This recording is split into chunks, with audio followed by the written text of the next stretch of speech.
what's up, everybody? This is the Man to Man podcast. We are back with season 4. Season 4, bro. That's you crazy. Came in, I think, about season 2. And a while back. Yeah. It's been a minute. So it's been a minute, man. So we're back with brand new episodes, man, and brand new season. And what a better way to start a brand new season is to start with our fathers.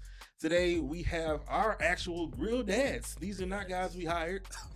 These are not guys that we just say, hey, you look close enough to us. Just come on through. We got them here today, man. We're so excited.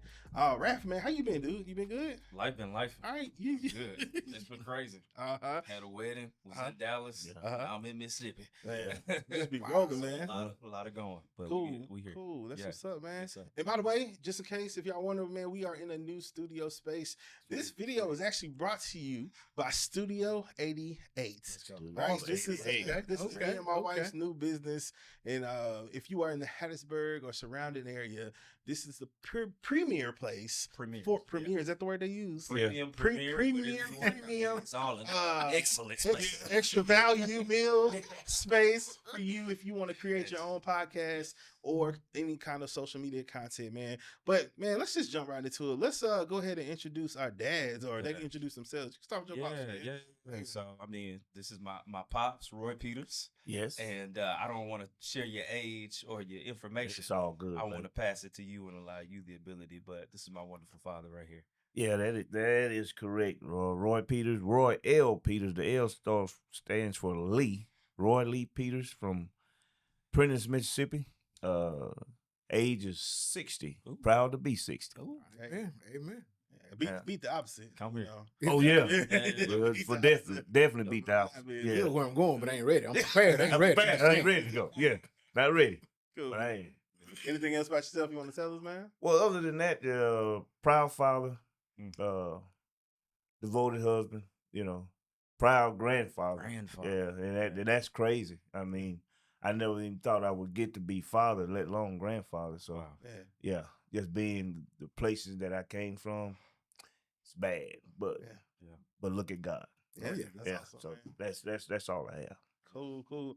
Y'all might recognize the next dude right here. He been on here when I ain't got nobody else to show up on the podcast. I'll be like, yo, Dad, well, what can you do? He don't do nothing but fish and take naps anyway. That's it. So let's give it up for my dad. Go ahead and introduce yourself, man. I am James Charles Howard Sr. I am the original. He's just kind of a knockoff or an upgrade, depending on how you're looking. He might be the upgrade, the upgrade. Better, bigger, better, faster. Yes, sir. But I am proud father, as my brother here, and proud father of 4, married to my lovely wife for 39 years, 4 months, and a few days, something. Yeah. We've been together for 43 years. I'm 61 years old, and sometimes I have sometimers. Sometimes I remember. Sometimes I don't. I'm just saying. To use that one. You're lucky I made it here today. I was like, man, I'm supposed to be somewhere. How am I saying? Then them knees and them hips. Ooh. Lord, I had my WD-40 on my knees, so I'm good to go today. As long as you ask me to run. Cool, man. So as you guys see, man, this is a very significant episode. We are releasing this episode at the time of recording, 2 days? 2 days before. Cool. The goal is to get this episode out there probably tomorrow so the people can start watching it on Father's Day, man. Yeah. And we wanted to make this episode. Raph and I were trying to just figure out, man, if you've been following us for a while, we ain't made a video about 6 months, man. You've been doing your thing. I've been doing my thing, man. And we decided to just keep rolling with this thing. And we thought, hey, for the Father's Day season, what better way for us to kick off another season of the Men to Men podcast than have the men who helped us become the men that we are today, with our fathers being here, man. Wow. And so significant, man. Significant episode right here, man. You got anything else you want to add, man, before we get rolling? No, I'm ready to get into it. Oh, man. So some tears. Man, y'all just get ready, man, because this episode is gonna be laughing. There might be some tears. There's gonna be some tears. There might be some dust. Some light. It's the light. The light. It's the lighting in there. Allergy season. Really? Got the plants over there. Yeah. Plastic, but hey, that's fake plant, Brad. They smell real. That's funny. Cool, man. So we're gonna start out with some light questions, man.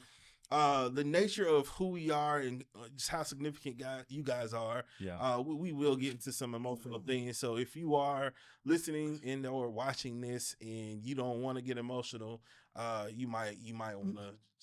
Matter of fact, don't turn away. Right. Embrace it. Embrace it. Yeah, lean in. Yeah, lean in on this thing right here, man. So. We were going through a couple questions, man, and I asked Chat GBT. I'm gonna be real with y'all. Asked Chat GBT. They don't even know what it is, right? No, we don't. Yeah, they don't even know what it is. We asked Chat GBT a couple of questions, man. Excuse me, and we added a couple of ourselves. But one question, man, that I wanted to ask you guys was, I thought this was interesting. What was life like at our age? Y'all are 60 and 61 right now. I am 36, about to be 37 next month. 35, gonna be 30. Well, 34 gonna be 35. So what was your life? I got an idea of what we were doing back in that time, but I may be completely wrong. What was your life like at 35, 36, 99, 37? 2000s? You. Oh yeah, that's Good. that's crazy. You gonna be 37? I'll be 37 next month. Man, I'm old. Yeah. Now, for me, it was great. Being in the military, I had an opportunity to provide for you guys, and it was awesome because growing up in a small town with no father, no real aspirations of what I wanted to do other than go to school to make my mom proud. I actually joined the military and set it up for the future of my family and my wife to be able to retire one day. One day. But I was at your age, I was hard at it. Yeah. I was hard at just getting it, trying to get it to make sure that I did the right thing to stay gainfully employed. Kind of the check was kind of a big deal at the time. So I just wanted to make sure that I was doing the right thing to take care of the family, providing for the family, and be an example for the kids. That's good. Especially my boys. Yeah. To figure out what you need to be as a man. And I was winging it. I was winging it because my pop, we didn't kick it till, right before he passed away. So I didn't have a real example of what a father was. But he was probably the most influential man in my life because he showed me what I didn't want to do. Wow. And I didn't realize that till I was in the 30s. Yeah. And it was a blessing because he actually pushed me without physically being there to not be like him. And when we closed the gap right before he passed away, it was like, cool. So, and I was an alcoholic, I was smoking, I didn't want that for you. And it was like instant relief. Wow. Like, dude, that's pretty cool. That's pretty cool. And he helped me be the man that I am today to help this young man and my other kids, grow and be the men and the young women that they are. Wow. I kind of laugh at your sister because I said, and you and your sister, I said, well, my son married his mother and my daughter married her dad. Wow. Because his wife is similar to her mom. Yeah. His mom and my daughter, her husband. I mean, I couldn't wrote a script on a better son-in-law. Yeah. We actually both logisticians in the military. Wow. We actually served in the actual same location in combat, different years. Wow. Different years. That's crazy. And it's crazy. And I was so blessed to have him as my son-in-law for my daughter to help finish, being with her, raised his kids the way that she saw that she was raised growing up. Wow. I mean, similar stories because you and mom been married 40 years in August. Okay. Yeah. When did you start relationship with your pops? Oh, I started, man, you and Nikki had to be, hold on. I was actually 30. Yeah, I was 30 when I got back in touch with my dad. Married with 2 kids, and it's a funny story because I always would miss him because we go home from where I'm from down Pascagoula Morse Point area. And my that time godparents would say, man, you just miss your dad. And it'd be just like a couple of days. Wow. Well, he was just here. Okay, well, they started exchanging phone numbers, and one year I got the number and I called. And his wife answered the phone, actually, and then she wound up changing the phone number. What? Yeah, she changed the phone number on me, and still had all the other numbers. So I called my aunt. And the crazy story is the aunt that got us reunited again wound up passing a week before I went to see my dad for the first time. Really? Yeah, Thanksgiving. Really? And her daughters now, I mean, that they are my best cousin, if that make any sense. Yeah. But yeah, so we go home. We used to go see dad his birthday and Thanksgiving. Wow. We'll spend a whole week. And man, for him, I never really understood what had happened between us, other than that his wife just said, "Hey, you had him, adulterous affair," and she just didn't have anything to do with it. Didn't have. I mean, I don't want to cry though, but no, man. This lady actually took a jump rope. Jump rope with the red handle. Yeah. Me and my older brother, was walking home one day. They said, "Man, go ask your dad for some money." So we stopped at his house. I said, "Okay, hey." Knocked on the door. And it was a high chair, baby hot chair. She put me in that chair. She said, "Hey, the next time you come ask your dad for any money, you see this rope?" She said, "I will hang you." Oh, yeah. And so I'm saying, I didn't tell my mom. I didn't tell my brother. I didn't tell nobody. And I held on to that too. Man, I guess I had to be in the ninth grade when I finally told my mom. I didn't tell my dad when we really got reconnected until I told his girlfriend at the time, and she told him. And he called. He called me. I always used to call him all the time, at least twice a month. "Hey, man, what you doing? Blah, blah, blah." We talk. But he never called me but twice. That time and then another time. He said, "Man, how come you didn't tell me that this lady?" Man, I was scared. You're talking about a kid that's in, I think I had to be 8 years old. Yeah. When that happened. So, but but the love that every time I saw this man, what got me was he always had a proud look on his face, always smiling. Like, and if the guys was around, "Hey, that's my boy," and that kind of gave me comfort. Even I knew that he loved me, but I just didn't understand the dynamics were reason why him and my mom wasn't together. I couldn't go see him or nothing like that. But so that's it. Yeah. But anyhow. We weren't even trying to get on that. No, man, that was good. No, that's good. That's good, man. That's good. That's good. It's amazing how close we are aligned as far as past and everything. Wow. I had a similar experience. My dad, they weren't together, and he lived in Colorado, and then he came home one time. I'm 61 now, and I remember when I was 6 years. I've shared the show before. I'm 60. I was 6 years old. He came to the house, and I was raised by my grandfather. Wow. And he told me, "Boy, I tell you what, call me daddy. I get you a tricycle."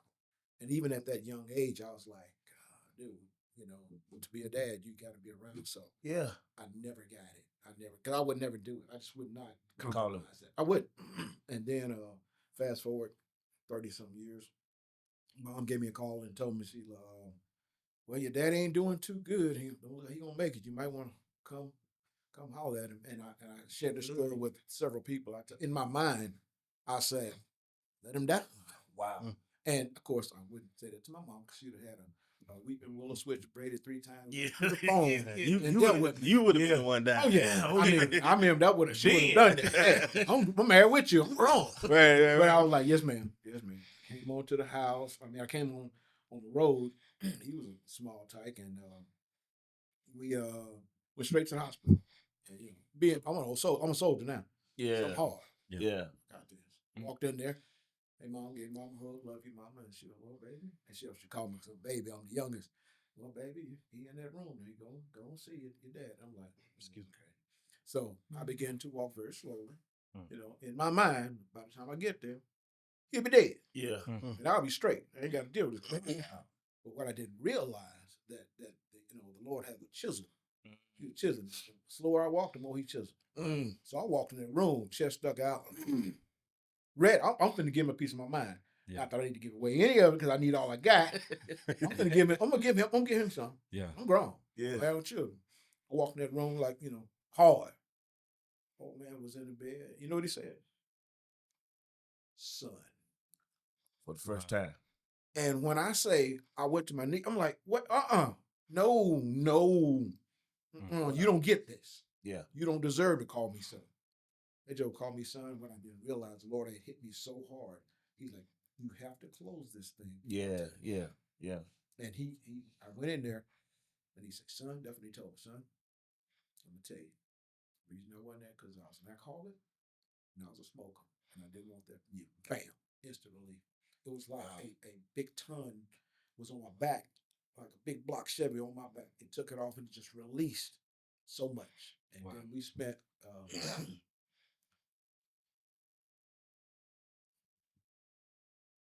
a couple hours just chilling. And I sat with that dude, and I've never been closer to him than I was that day before he passed away. And it was a couple of hours, and he did his last cough up. The Lord took him on to the house. But he kept him around because we had to close that gap. And a lot of people don't get that. Yeah. A lot of people don't get that. Get an opportunity to settle business. Yeah. And the Lord had me around, and we settled some business, and like I said, he went on to glory. Wow. But it was a blessing to be able to close that relationship gap. The first time I really wanted to call him dad. Wow. And it was very deep for me, and it just inspired me even more, even as an adult, that irregardless of what goes on with your life, you need to stay together as a family. I shared with him one time. I said, "Boy, your mama crazy."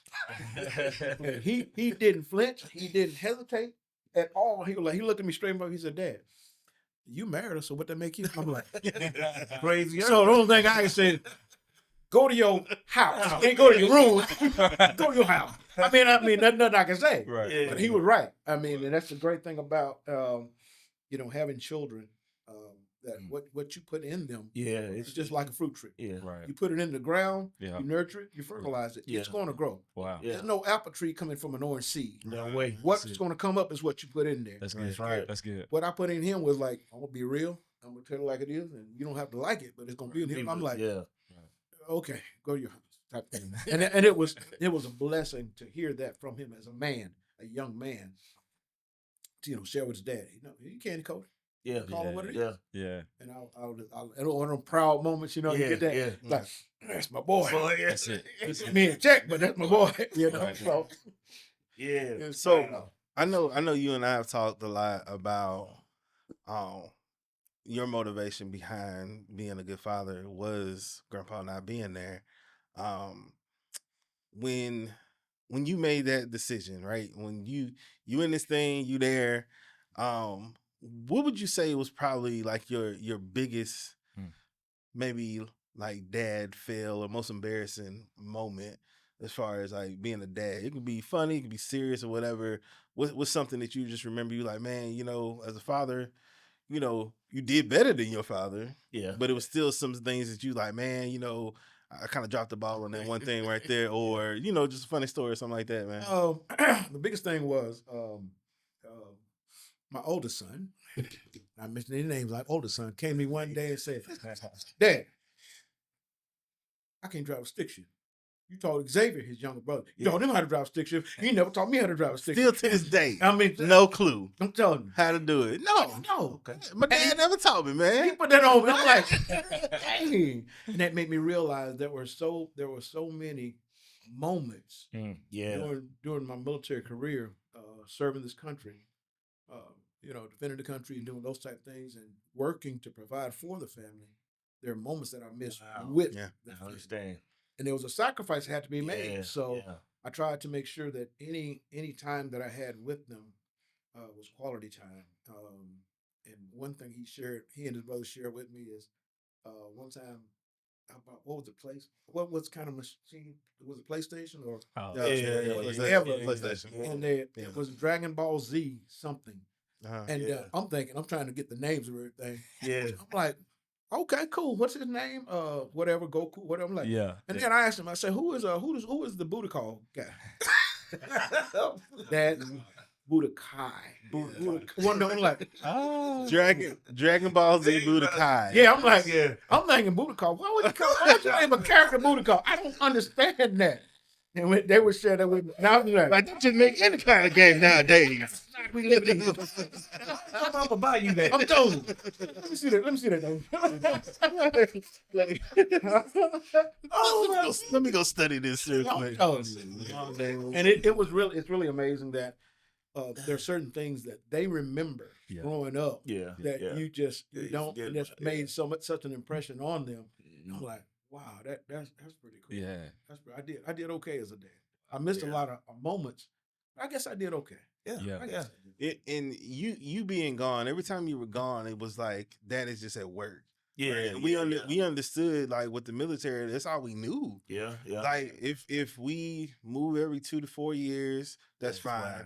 Dad had a tour, Dad had PT, he had training, he got to be gone for a week, he got to be gone for 6 months. It's whatever. It's just like, I know he gonna come back. He ain't gone. Yeah, and then even like when things went crazy with Iraq and all that kind of stuff, it's just like we understood the possibility that Dad might not come back. But it's just like we knew that. Like that was just the life that we live. And even if the Lord were to take him in war or something like that, it was just like my dad was protecting the country. My dad was the one who make it able for you to be able to enjoy your life and stuff like that. I'm proud of that.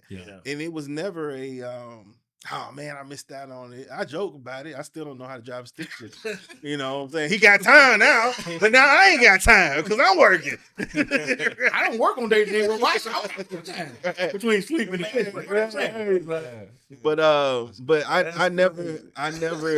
I never said to myself, man, that my dad wasn't there for me. I just remember nights, man, middle school especially, man.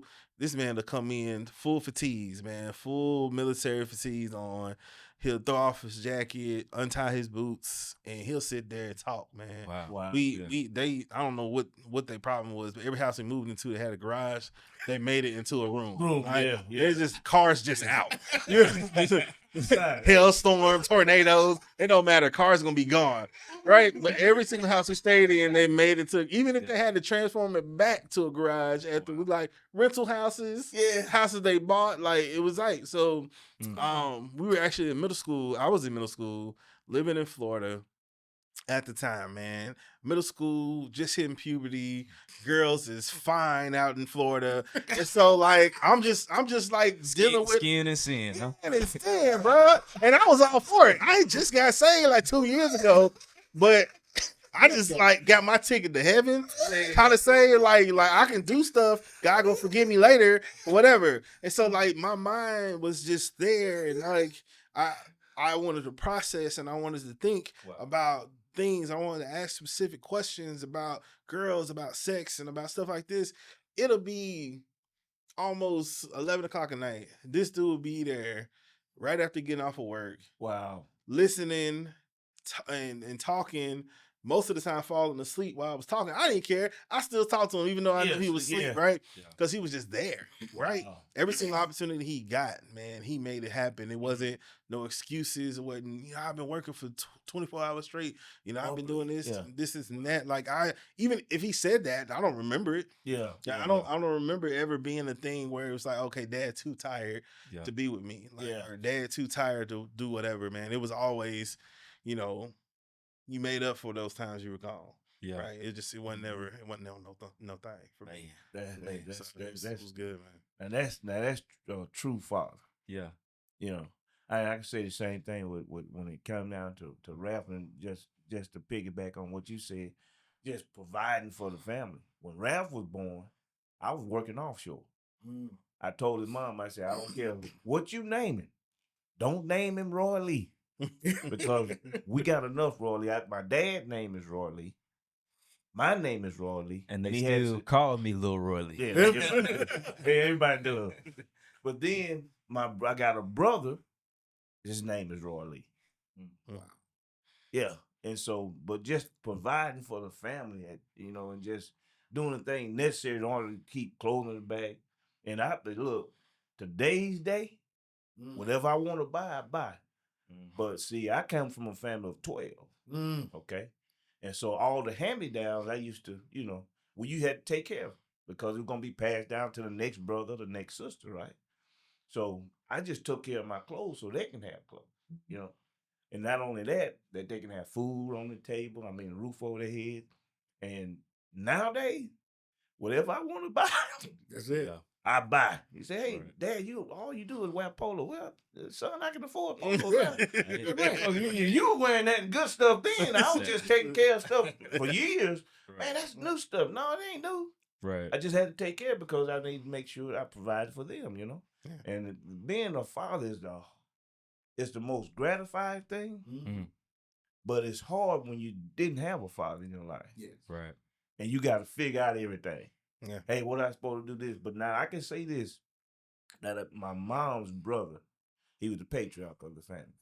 And this joker right here, when we moved to Prentice, back home, to their hometown, now that's who my father figure. Yeah. Mm. He provided for his family. He did everything for everybody. And he showed us how to be men. Here's what you do. Here's what you don't do. Now, he has a few things that he showed us that he should have showed us. But he was just, hey, man, the advice that he gave my brothers and I and all our cousins that are men, man, we take it to the grave. Because he was just that type of male figure, just that type of father to all of us. Because guess what? All of us didn't have our dads in our life. Mm-hmm. But now his son did. Yeah. And we just saw how he treated his son and how he treated his wife. So that's good. Yeah. What would you say as far as like embarrassing or funny potential? I know you got some stories. So I got just go ahead. He said, I got a good one. No. Most embarrassing that I would say was, I always taught Ralph, I say, son, look, when it comes down to protecting your mom and your sister, we're going to always do that. I'm going to do it. If I'm not around, you got to do it. This one particular time, this joker right here, I guess you was at home by yourself. Yeah, I'm finna go there. It's a couple moments. I'm trying to see which moment we land on. Trying to go through the catalog. Hey, it's a moment. I'm thinking. This joker winds up. He said, Dad, I think I heard something. The day when y'all was gone, I thought somebody was breaking in the house. So we had this little Chihuahua dog. Maxie was her name. This son gonna get Maxie, throw her out the window, and then climbs out the window himself, thinking somebody breaking up in the house. I'm saying, son, what are you doing? He said, Dad, I was here by myself, and I'm saying, you didn't go check things out or nothing, son. Didn't check anything out. I'm thinking to myself, I wonder what Maxie was thinking. We usually go out the front door. Why are we going out? This fool just threw me out. Hey. Somebody got to live to tell the story. Yeah.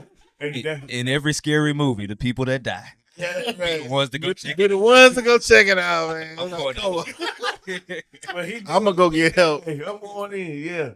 But I guess that's the most funniest thing being dad. But I think the most gratifying thing about being a dad is seeing where you and your sister's at. Because don't do it. Don't go. This is supposed to be a funny question. Yes. Yeah. Because just like you said, I never had that dad to show me.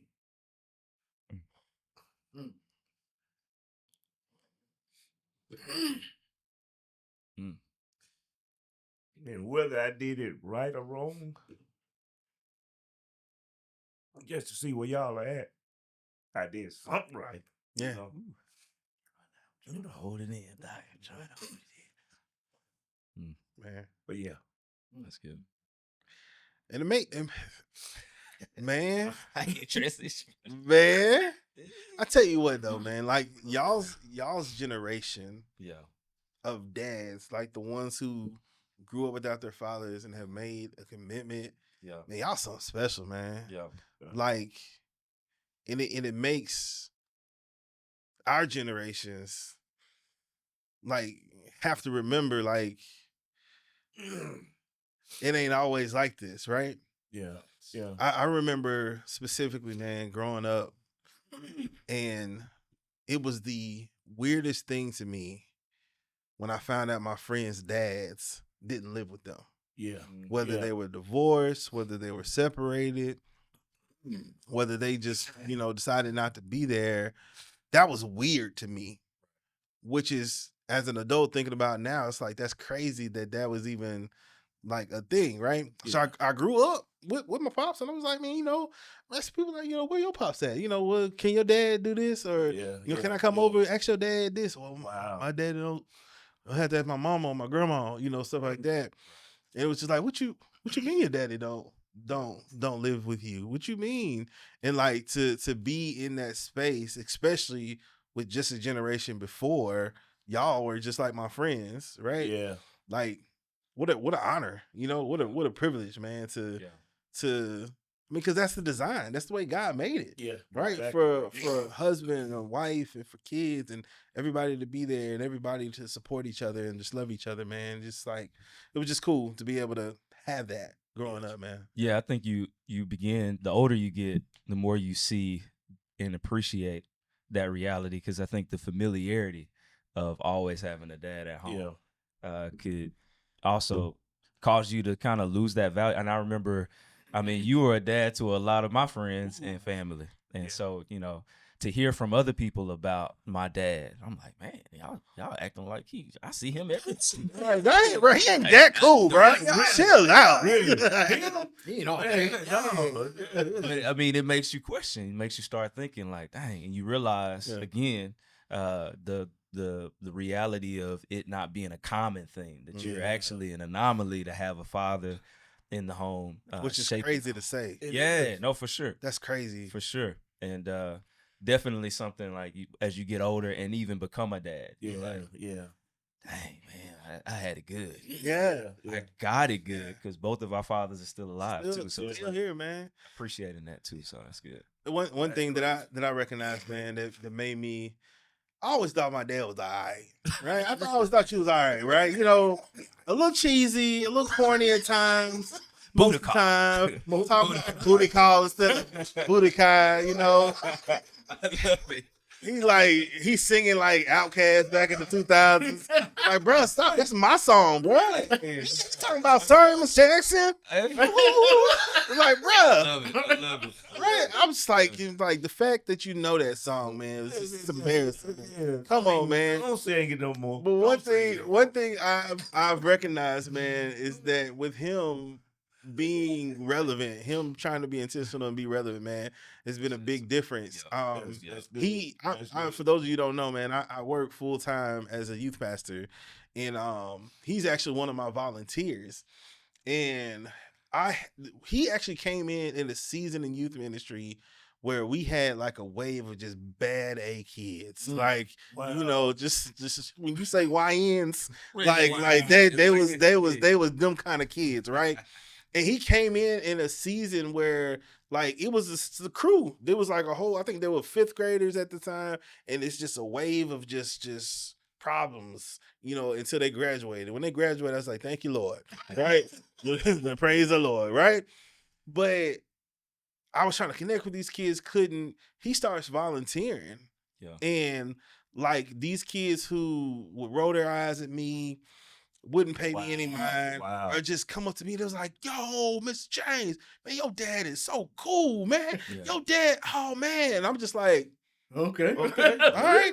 And like behavior started to change. Wow. Things started to shift because these guys, most of their dads were there, and kind of. I think there were a couple of them had divorced parents. I think actually the main two had. I think the parents were divorced. Dad was still around. Yeah. But to have somebody who can be there, be consistent, who will get on their behinds when they misbehave at church and stuff like that, man. Like those boys needed that. Yeah. Right. Yeah. They needed somebody who can be consistent, be disciplined, and help them out, man. So that's one thing I thought was pretty cool, man. I like the whole point of it. You said a key word in all of this, what we're talking about being a dad. Consistency. Yep. Yeah. And a lot of times, up and down, and we have those seasons in life. But if you keep an even keel when it comes to raising kids, let them know when it's time to discipline, I'm gonna discipline you. All right. Yeah. Or when it's time to go out and throw balls, I'm gonna go throw ball with you. Yeah. And just being relevant in their lives at the particular time whenever they need it. Because it's really not about the father as much as trying to groom a young man to become a husband and then a father. Yeah. That make any sense? Oh yeah. So just the consistency. So those kids, the ones you're talking about, saw that in your dad. Yeah. As well as in you, but he's been through so much to where he knew how to reach them because he was one of those kids. Yeah. See, you and Ralph had the privilege of having y'all dads in y'all family. Right. I mean, in y'all lives. But those kids didn't. So we didn't have that. So now we know how to go out and reach those kids because of the similar background that we had with them. Yeah. And they say, okay, hey man, I understand why you angry. Yeah. But it ain't because of this youth pastor. Yeah. Right. You ain't because something happened to you because you don't have your dad or something interrupted your life that now you're trying to figure it out. But let me try to help you steer you in the right way. That making any sense? Yeah, that's good. And I think that consistency reflects the love of the Father. Yeah. The love of God. Yeah. And I think that's the reality too, that many of the kids or my friends and family would see is like this reality going back to what you were saying about God's design. Yeah. There's an actual picture and experience of wholeness that they've never experienced before. Wow. And so now that our fathers are engaging, there's something in them that's clicking like, oh, this is how it was always supposed to be. And there's a beauty there. And as I think about that, though, I think there's a reality for both of you men who love the Lord and followers of Christ of experiencing relationship with God and him being a father. Yeah. And how has that relationship, I think, over the years shaped and defined who you are as a dad? Wow. Well, for me, one is the backdrop that I got is I was brought up Jehovah's Witness. Surprise. Yeah. But and I always saw two different. That's how they be at the door. I don't want that. I used to always look. I used to always be the one because we used to have to, get together with my brothers and I and sisters. Get together and kind of act like we going. They call it field service. Yeah. And so I always be the one at the door. They knock. I don't want none of that. I've got to give it to them. But, they looking at me like, I'm going to throw water on you and I'm going to sick my dog on you. That's what they used to do to these people. Yeah. But being, coming up as Joe Whitney, I used to see two sides of my mom. One was when we was at the Kingdom Hall. And before we got to the Kingdom Hall, man, she'd be slapping somebody, cussing somebody out. Yeah. And then we get to the Kingdom Hall, she's a totally different person. Wow. After we leave the Kingdom Hall, it's slapping somebody or cussing somebody out. I'm saying, wait a minute. Yeah. I don't want that for my kids. I'm going to show you an even keel. Here's who I am. I don't care if it's in the White House or the outhouse.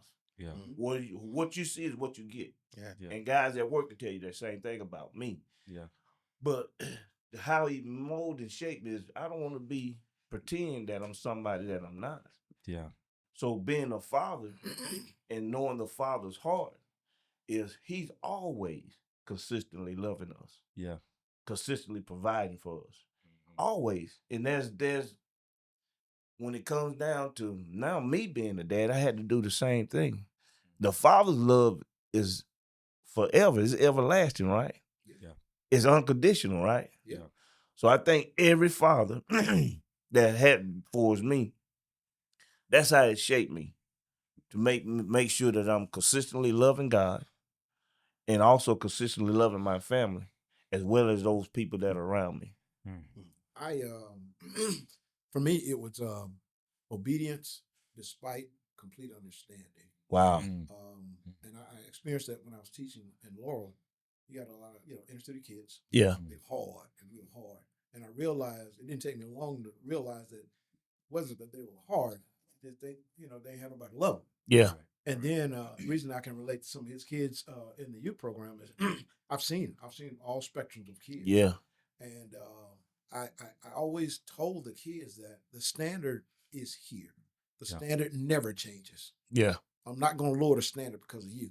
But what I will do, I'll meet you where you are. Yeah. Wherever you are, we'll try to get. If we don't get all the way to the standard, oh well, we're going to go from where you are to as far as we can get you. Yeah. I had one kid was a challenge, and that and as a father, we don't always get it right. That's right. Well, this one kid was in the program, and when I say stubborn as a box of rocks. He was. He would be the kid that would skate down a 4-way intersection on a skateboard in cowboy boots in the middle of August and wouldn't stop. And I was sharing with him. I said, "Son, you realize cars have the right of way when they're going. You could get killed." He was like, "Whatever." And I'm like, "No, why you doing this to me? I mean, give me some good kids." Yeah. Kept on. So he would do crazy things, and I just kick him out the program. Okay, then I bring him back in the program. Well, this third time he decided to play ring around female anatomy with his hat. So that night I was like, done. I said, get out. Turn uniform in tomorrow. Just get out, son. I ain't dealing with this no more. And so I'm like, okay, I'm in charge, so I can do what I want to. Yeah. So I'm going back and getting back around the house or something. And next thing I hear is, I didn't tell you to kick that boy out. Yeah. I'm by myself. Yeah. I didn't tell you to kick that boy out. What? And of course, I realized it was the Lord. And I'm like, well, Lord, you don't know what he did. Yeah. Right. Yeah. I mean, like, you don't have a clue. Yeah. And all I kept hearing was like, I didn't tell you to kick that boy out. Wow. So I'm like, fighting with it. I'm like, So I finally said, whatever. So I went back and he was skipping school, and I went out there and I saw him. I said, come here, son. And I said, I'm gonna give it to you just like I got it. That I want to, I'm gonna give it to you just like give it to me. Lord told me he didn't tell me to kick you out. So you back in the program.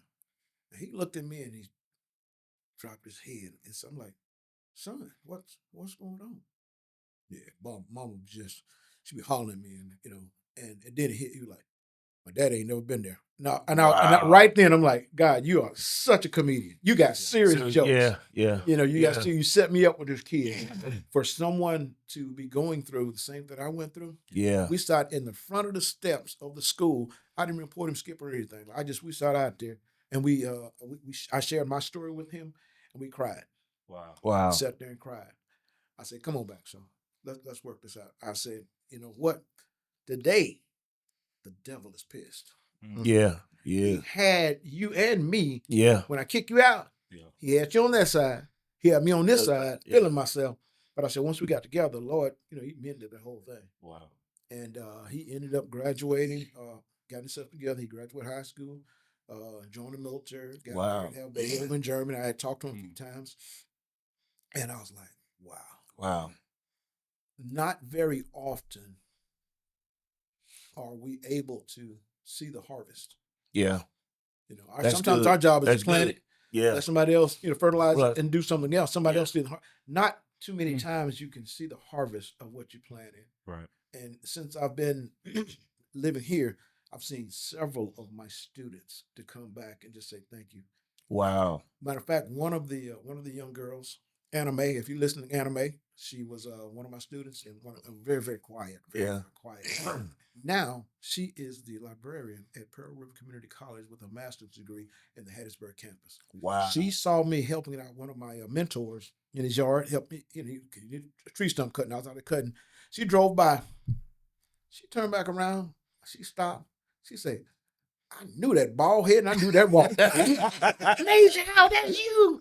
David, how you doing? Yeah. And she told me her story, how she graduated, went to college, got a degree. Wow. Got her master's degree, and now she's a librarian at PRCC campus in Hattiesburg. And she just said, I just want to say thank you. I'm like, wow. Yeah. And that's why I said it's a blessing that you can't pay me for that. Future, no, there's no amount of money, nothing that you can get for when they come back and say thank you. Wow. And it's such a blessing. It really is such a blessing. That's neat. And I'm like a proud dad again. Oh yeah.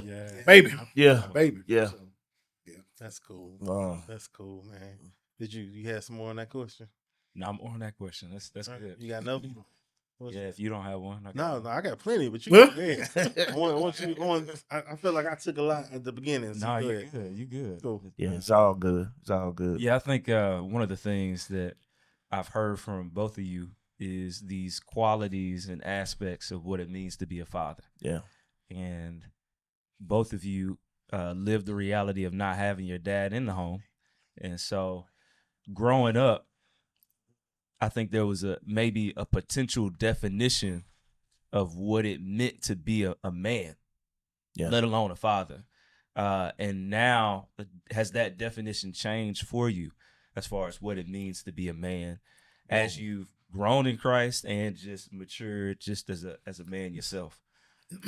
Well, I think in light of not having that father and becoming a father myself, even a man, it changed tremendously for me. Yeah. The fact that me not even dreaming of being alive at 18. Mm-hmm.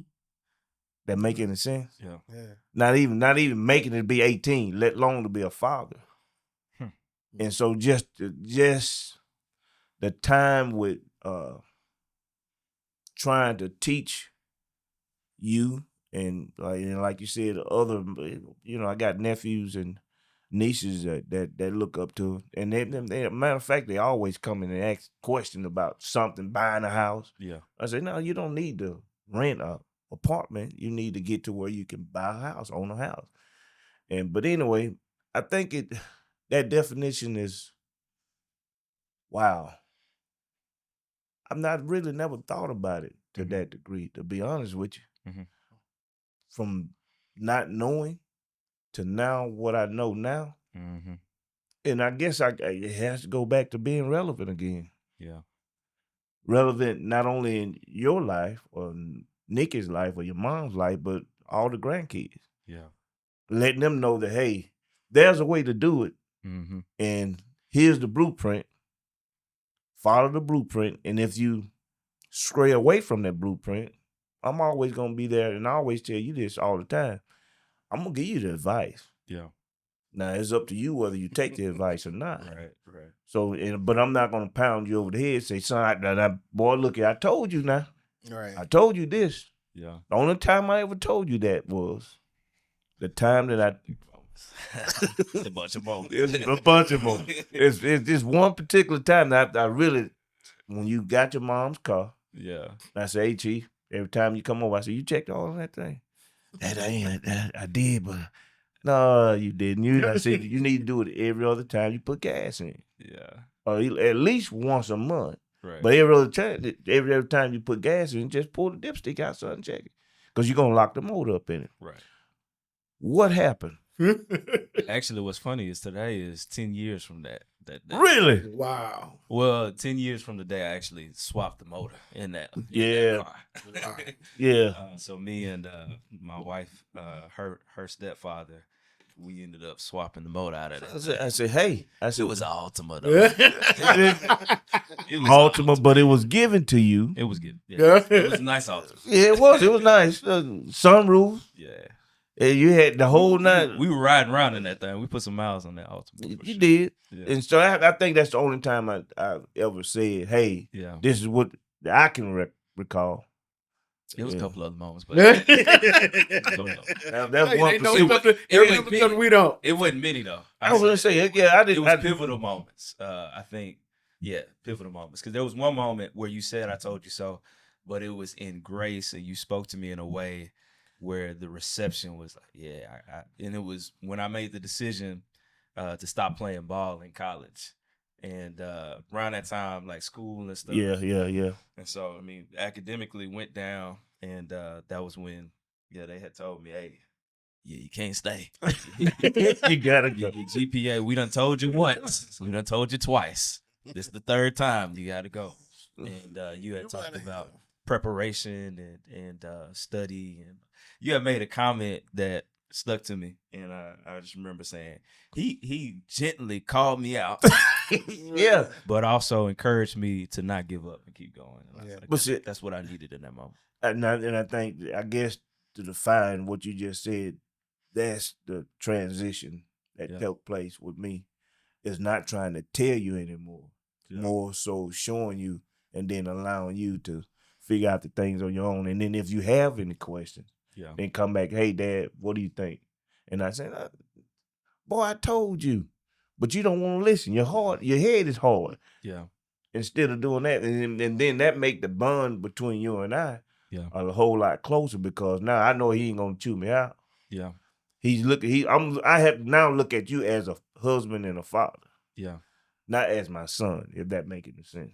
Yeah, I mean, well, you'll always be my dad, but the role that you play is a little different. Yeah. But I think you said something that's powerful that really, as I even think about how the question was worded, there's a reality of there's some things that don't change, and the power of presence is one of those things that's always going to be really big as far as being a man and being a father or a husband or whatever it might be. There's a power in presence, or how you put it, relevance. And so Brother James Senior. Well, for me, being a man and being relevant, growing up, what I saw was what I inspired to be. Yeah. My brother next to me, we both, there was a 16-year difference between the first set of brothers and the second set, my brother and I. Yeah. We always looked up to our brother, our older brother. Because, hey, my brother, that's good. Chew tobacco, spit, and fix a motor. Yeah. I want to do that too. Yeah. I mean, because he can fix stuff. My other brother, named oldest brother, Poochie, everybody in the small town Old Grove, if your carpet got done, it was him. He did it. Wow. So I would go to work with him and just kind of be like him. Well, with us one day, we were putting down some carpet. He got the seaming iron where you melt the little plastic stuff under there, put the carpet together, you roll it and tape it in there. Well, he told me, hey, James, put this iron down. Cool. I was hoping you about to tell this story. Cool. Now, he said put the iron down. I'm gonna put it down. Yeah. Well, we were laying carpet. The carpet was white as this table. Oh, wow. Yeah. I put the iron down, not on the tray, on that carpet. Now, if you understand the flow of the carpet, the nap of the carpet this way here, and the iron was, I just put it like that. Well, what is that? Boom! Big black, just like this here. Yeah. Just like this here. A black spot on a white carpet. Yeah. My brother said, what? And he said that real quick, and it took him about 30 seconds to fix it. He took a utility knife. He cut that section out that was burnt on each side, not a straight edge. Yeah. By hand. He went to a piece of scrap. He turned it to get the nap right. He cut that out.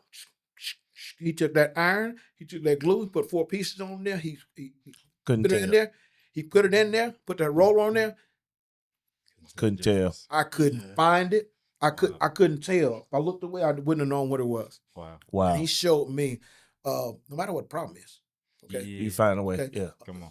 Okay. You see what the problem is, react to it real quickly, get over it, and fix it. Fix it. Yeah. Yeah. And that told me, like, just fix it.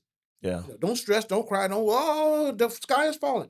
No, just fix it. Right. And when he showed me that, I was like, my eyes were wide open. It just blew me away. Wow. It didn't have a high school education. Wow. Didn't have a high school education, but every single thing, every single piece of carpet in that town, Poochie's gonna do it. Wow. Period. Nobody else, Poochie's gonna do it. Yeah. And he was extremely good at it. He showed me a very strong work ethic in the absence of a father being there. Wow. And Poochie, my brother, he was a beast. Yeah. That boy could do some stuff. Wow. That helped me inside. I wanted to be like him, work-wise. I want to go get it. I want to be able to do it. And I want people to look back and say, "Oh, James, he pretty good guy. Huh? He pretty good guy. He know what he's doing." My oldest brother showed me that. Wow. Yeah, it was a blessing. He showed me how that portion of how to be a man. Yeah. To work, just work it. I used to love hanging out with Uncle Poochie, man. First of all, He take around town, buy anything you want to. Like that's why you I get king size bags of Skittles. Let's go. Man, I get king size slushy. Brain be just straight frozen. Man, we'll pull up to Walmart. He'll pull up in the fire lane. He said, anybody ask you, tell them it's me. And homeboy went in Walmart for like 20 minutes. Okay. He just went in there, probably got him some tobacco and came back out or whatever, man. But I just remember him as just that older uncle, man, that was always there. Every time we went home to see your mom, he was there. Like I vaguely remember Granddad. I know what it looked like. Like I can show me a picture, I can point him out, man. But as far as just that other man in the family, when you go home, it was always Uncle Poochie. Wow. You can hang out with Uncle Poochie, man. You go to Colorado, you hang out with Uncle Ploney. You go, Uncle Bubby, he'll be there. Oh, yeah. He'll be there. He'll hang out with you a little bit. Uncle Poochie, boy, that's the one that you go to, man. And that just reminds me of is thinking about like work ethic and just things you pass along and things that you pass down. Growing up, I never had like a fast food job, right? I always wanted to work either at the mall, work at fast food, work with your friends finna be, right? Be the dude, give discounts and stuff like that, right? He wouldn't let me do that. Mm-hmm. Right? He wouldn't let me do that, man, because he did remodeling on the side. Yeah. Right? So we did remodeling on the side, and I hated it, man. I hated it. I was like, bro, I just want to go like work. Like until the checks came, the checks came. Wow, yeah. You get $200-$300 as a 16-year-old. You just like, get $200-$300 for a week of work. Like I take that, right? And so I remember one time, man, we was working. We were laying ceramic tile. That was our specialty, right? And laying it, man, I was going to work, bro. I'm sorry, putting it in. I'm just going. I'm listening to my music. I'm doing my thing. Like, and he has taught me at this point enough for him. He can leave. Yeah. I just come back and it be done, man. So he come back. He said, "Hey, son." He said, "Come here." Yep. I was like, "What's up? What's up?" And so he came. He said, "Stand right here." He said, "Look at the towel." Man, the towel was going. It was curving like a major league pitcher, bro. He said, "You know what you got to do, right?" I said, "Yeah." He said, "Go ahead and knock it up." And with tile, I don't know if y'all familiar with ceramic tile or not. It ain't like you can pop it up like a Lego and then put it back and like you scrape off the bottom. No, like if it gets to a certain point, you can't reuse that tile. That's it. Like you can't redo it. You can't do that. You scraping up stuff and then you got to go buy a whole nother pallet. Yeah. I had to redo all that, and it came out that little $200-$300 check. Nah, it was. They fed me that week. That was about it. That's about all I got for that job. Was some food, but it just gonna show like just work ethic, right? The things that get passed down and things that people miss when their daddy ain't there, man. Yeah, that's so good. It's just stuff like that, man. That's pretty cool. I'm gonna share something else too, and it just makes you as a dad to be proud. Yeah. A lot of things when you buy your own house, you save a lot of money if you know how to do it. Yeah. He bought his house and he was doing a whole lot of things himself, and it was cool. Yeah. And he had just one, I think it was electrical or something, one little spot. He just couldn't get it right. And I went over to the house and I was like, this is what we have to do. Make it look so easy. So I kind of started it. Yeah. And then I kind of passed it off and I started playing with my grandbaby. What he asked me to do, he already knew how to do. Yeah. He just needed that little nudge. Yeah. Pull that thing down, did this and wired it up. And I'm like, that's my boy. That's my boy. I'm beating my chest. Playing with my grandbaby. He just wanted pops there. I'm like, okay, cool. So those skills I learned that I hated doing, like as a teenager, right? Yeah. I had to do it when I was in between jobs. It put food on the table. Yeah. And we probably didn't save tens of thousands of dollars. Oh, yes. Wow. Just because, two homes that we've owned, just the simple fact that I can fix the toilet. I can do this. I can do some electrical stuff. I can, we before we even moved into our house, we just moved into about 4 or 5 years ago, like I laid all the floors. Like my wife and my daughter was at the house, and that's where it was. And I laid all the floors on one side. We moved over there, and we moved into the house. I did the other side. Yeah, wow. So tens of thousands of dollars. Oh yeah, yeah. And hated it the whole time. Now I still don't enjoy it. Yeah, but yeah, that bank account. Go to the bank, yeah. That's 100%. That's well worth it, man. Well worth it, man. That's cool. crazy. Cool. You said that like he be saying it. So let me ask y'all this, man. Just another kind of fun general question, man. As an adult right now, there aren't really a lot of things that we are able to do to have fun. Like, just like I grew up playing video games. Right. I have video games, but I don't really get to play them, right? Yeah. I done spent all these hundreds of dollars on video games, and I go in there and just look at it and be like, yep, I got it. Right? Yeah. Because the free time we get is spent with the kids. You got, about 16 kids? Yeah, at least. Like. Told me, you gotta find something else to do something. Find something else to do. Need a new Turn the TV on something, baby. I'm walking by yourself. Like this whole salad, boy. You got a kid every year, man. We ain't got no more room. iPhone, man. We ain't got no more room in the van. That's it. When the new iPhone drop, y'all practice. Every time you get a new iPhone, you get a new kid. That's terrible. That's terrible. How we get on this? Why you talking about me? Anyway, it's like, hey, y'all stop ganging up on me. I'm finna start funny games. Talk to my elbows over this piece, man. But anyway, I said that to say, man, growing up, man, hobbies, fun things that you used to be able to do before we came along, before the kids came along, man. What were the things that you were able to do before the kids that you weren't able to do during that season of raising your kids? You probably get to do it now because y'all retired and stuff. Well, but yeah, I'll let you go. Well, for me, my hobby has been my passion for years anyway. Before I retired, I ran a construction team down at Shelby building training sites for Afghanistan, to replicate Afghanistan and Iraq. And for me, construction is my therapy. If I get to build something, create something, I love it with a passion. Now, I got a chance to do it quite a bit when they were growing up, but now I have an opportunity of a house we purchased in Louisiana to just do it. And I don't have a timeline, and I can just do it. And now, like say Father's Day, the kids they'll get me a Home Depot or a Lowe's gift card. Easy. Easy gift. I got every tool you can imagine. Yeah. I think the only thing I don't have is a lathe, but everything else hint. I don't. But I mean, for sports construction, I always get people to say, "Man, you're pretty good at this," and I think about it. Well, I've made enough mistakes in the hobby that I love to affect my craft. Yeah, that's good. When I say I love construction, I just love building stuff, and that is therapy for me. And that's one of those things that when I came back from the desert, to keep my mind occupied, flowing off of what happened, is to just create something. Because when I look back on it, I say, God bless me to create that. Wow. Nobody else on this planet did that but me. Yeah. And I can look back and say, thank you, Lord, for those type of skills. And for me, that is my therapy. And there's one thing that I didn't get to do growing up, and another one of those didn't teach me how to drive a stick shift thing. Yeah. I have never taken my boys fishing. Wow. Never. Wow. Because when I was working, I didn't have enough time to do that. I didn't have enough time to do it. I was trying to spend whatever little time I had with them doing something else.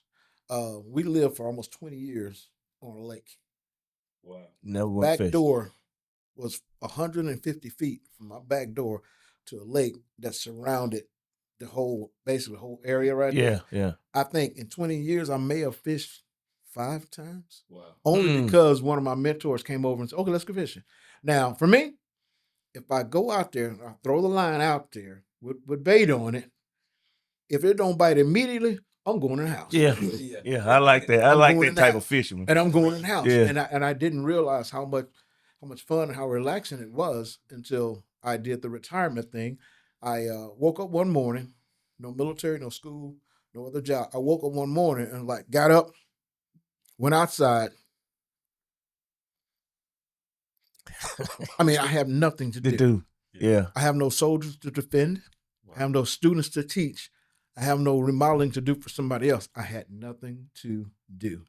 I went down the street in our neighborhood. We have a little lake in the neighborhood. I went down there, and I caught a bass about that. And I've literally been hooked ever since. Was that pun intended? Oh, that's right. The hook get out of and I really have it. And I go out there and I love. I call my friends. So let's go fishing. Let's go fishing because they're all retired as well. Yeah, we have fun going out there. And like I said, as much fun as I have fishing, and I catch a whole bunch of fish. Yeah. I look back on it and say, I've never taken my boys fishing. Yeah. And it's just kind of one of those things you kind of regret, but you're kind of like, oh man, I missed it. Yeah. But one thing that we kind of made up for it is that we're kind of in the guns now. Yeah. You know, my youngest son has a 30. What's that? What is it? 30? No, 9mm. He has a 9mm. Yeah. I have a Clint Eastwood 44 Magnum. Yeah. Cannon.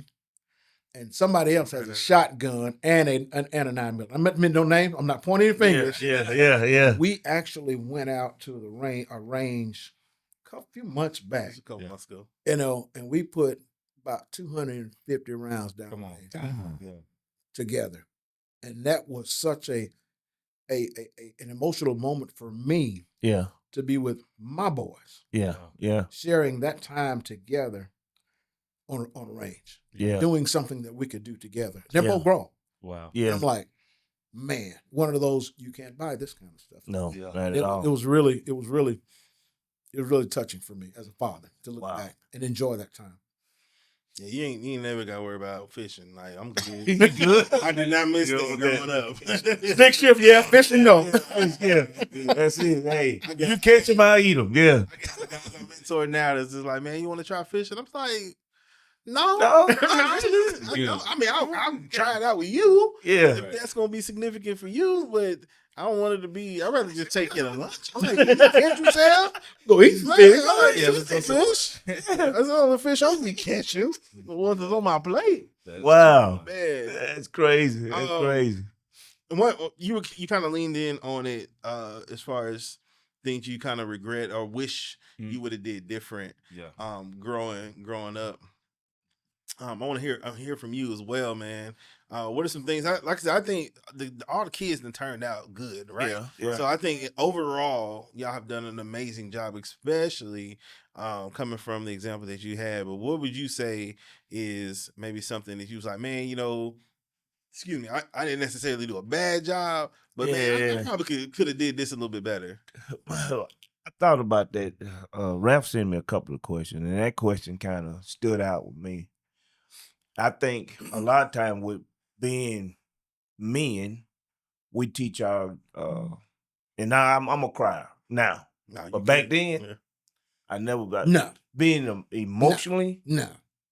I never you could be there physically, but then they need that emotional part too, you know. And a lot of times I think that's where I feel. I wasn't that emotional. If you go to crying, boy, hey, dry that up. Well, what you crying for? You didn't, you know, I don't know if I can say this word without you ain't no sissy. You're a man. You don't need to be crying. Man up. Man up. Right. So, you know, and I think that part of it, just being there emotionally for him and his sister, I wasn't there because I always was taught by my uncle and then my stepdad. I never saw him cry. Yeah. Never, ever saw a man cry in my family. Yeah. And I'm thinking that's the way it's supposed to be. But every emotion that God give us, we're supposed to express that. Right. Even when it comes to tears. Mm-hmm. And just thinking about it, and I think we done had some of those teary moments. I might have had more than anybody else, but those moments of saying, hey, and that's real. Mm-hmm. And I think just being real and relevant in that way makes you appreciate the things that you didn't have. Mm-hmm. And now you see your son and how he expressed the love that he has for his wife as well as his children. And Nick as well as with her kids. And that's a proud dad moment. You know, when you see that, say, well, maybe I did all right, but I never really showed him the emotions that I could have because I'm trying to make him be hard. Yeah. But now when I see him and Khalil interacting together, it's like, I didn't do that joker like that, but you know. But now we can't. If we see each other talk, it's gonna be an embrace. Right. And I think that's the thing that I should have. That I wished I'd have did more of. But he came out all right. Yeah. Hey, if he was a fish, I wouldn't throw him. I wouldn't throw him back. I wouldn't throw him back. I keep. Yeah. I think that's good because as I think about emotions, I do feel like as you've grown, I've also grown too. Yeah. And so I see more of that just from your example and display. Yeah. And grateful for the ways in which you've transitioned and become softer and you ain't that hard shit. But it also shows a reality that I think as men, as husbands, it's important is that, you know, you never have it all together. No. There's always ways. And I think if we try to create an example to our kids that they have to be perfect, then it doesn't leave room for growth. It doesn't leave room for them to make changes. And so I think even in the disappointment of the thought of like, man, I wish I would have done more. It's like, nah, like the Lord utilized that and is using that to not only shape you, but also to help me to see like, okay, like it's okay if there's some things that I don't do right on the front end. Yeah. There's going to be some ways in which I'm going to grow. And hopefully we can see this thing like move forward, maturity take place, not just in me, but also in the ones. I see as a grandparent, we have more time as grandparents to spoil, if you will, our grandkids. When Aria comes to the house, since she's been coming to the house, we're gonna have fun. We're gonna do some painting with her grandmother. Yeah, we're gonna watch a Disney something that's appropriate. Yeah. And before she leaves the house, we're going to play balloon volleyball. Yeah. Yeah. I mean, it's going to happen. Yeah. And once again, somebody will come and say it's time to go. Really? It's time to go. Gotta go. Oh, baby, gotta go. And we're still playing. And I share with him like I share with a sister. Son, I'm gonna be honest with you. This is a parenting problem, not a grandparenting problem. Yes. Yeah. And still about to start using that one. Hey, if you can get her out of here, that's on you. If you can get her out of here, that's cool. But we playing right now. We playing. So you got to get her out of here. I don't. I live here, and we're just gonna play. And he's always like, "Come on, baby, we gotta go. Right. And then sometimes I'll sit there, I just start laughing. I'll start laughing, and when he'll call and say, "Hey, I'm gonna come get baby girl," I say, "Aria, Dad's coming to get you." Oh, yeah. They don't never get her ready to go. It ain't like, hey, I can walk in, the backpack ready. Yeah, no. It's Why? It's a struggle, man. I mean, why should they? But I tell them, parenting problem. Not parenting problem. Speaking of having to go, we'll have to wrap this up today. But one thing I do want to just say, man. As far as what you were talking about, just talking about imperfection, man. That's probably one of the things I respect the most about you growing up was when you made some mistakes, man. You were very honest with me. I remember we were in Hattiesburg. We were driving to Sam's, and we were going to the Sam's gas station. I remember in detail, man. And you told me about your mistake. This is what you did. You know, you weren't glorifying it. You weren't trying to make it seem like it wasn't as bad as it was. You were like, yo, real talk, this is what it was. This is what I did. Yeah. I wasn't supposed to do that. Yeah. I just want to let you know, son. It wasn't no, we forgive me, or I'm so sorry. Yeah. This is a bad example, such a bad dad. He was like, this is what I did. You ain't supposed to do that. Yeah. Don't do that. I did it. Don't do it. Don't do it. Yeah. All right. I'm just being real with you. I ain't got no solution. I can't promise I won't do it again. Yeah. Because I'm just an imperfect person. I'm going to try to do my best. Yeah. Whatever, man. Yeah. And the amount of respect that I've gained for you, I mean, like, I didn't have it already. It just jumped up. Yeah. Because I was just like, oh, okay, so Superman. Now it's just so he got some. He ain't bulletproof, man. Yeah. And so, I don't know who calling me. So yeah. And so man, so yeah, man, that's it, man. I know we can go for a whole another hour. We're gonna have to do this again. Yeah. Because I mean it's too easy for us to make this happen again, man. But we like to thank you guys for tuning in to this episode of the Men to Men podcast. Man, Rav, you got anything else you need to say? No, it was good. And welcome back. Yeah, we back, man. We back to another season. Our goal for those of you who are following and waiting is to do something at least once a month. Yeah. We will kind of get back to our original format. And he still live in Houston, you know, so he's still out there. I still live in Hattiesburg. So we'll get back to our doing it live or on the video type of call, man. But if you are not subscribed to the channel, make sure you are subscribed. And then if you are not connected, if you're just listening to this podcast, make sure that you're connected on Apple and Spotify or wherever else you may have this. Appreciate y'all for tuning in to this episode of the Men to Men podcast. Peace.